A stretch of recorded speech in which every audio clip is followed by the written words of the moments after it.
पुरुषहरूको भाग्य बदल्ने भनेको श्रीमतीहरूले हो के। जुन पुरुषको जिन्दगीमा असल र व्यवहारिक श्रीमती पर्छ नि त्यो पुरुष करोडपति हुनुभन्दा पनि माथि हुन्छ क्या, बुझ्नुभयो नि। एउटा असल श्रीमतीको कारणले एउटा पुरुष कुन स्थानबाट कुन स्थानमा पुग्न साहस बटुल्छ भन्ने कुरा त्यो हाम्रो समाजमा पनि देखेको छु क्या मैले, बुझ्नुभयो नि।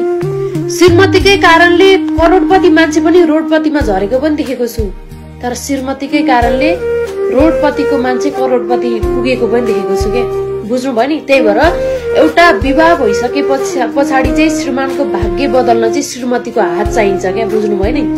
हात हुनुपर्छ क्या, बुझ्नुभयो नि। जस्तो सुकै सिचुएसनमा पनि साथ दिएर मेरो श्रीमान गरिब हुँदा पनि मेरो श्रीमान हो, धनी हुँदा पनि मेरो श्रीमान हो भनेर अगाडि बढेर साथ र सपोर्ट दिएर अगाडि बढ्न सक्यो भनेदेखि त्यो मान्छे एक दिन खरोडपति हुन्छ क्या, बुझ्नुभयो नि।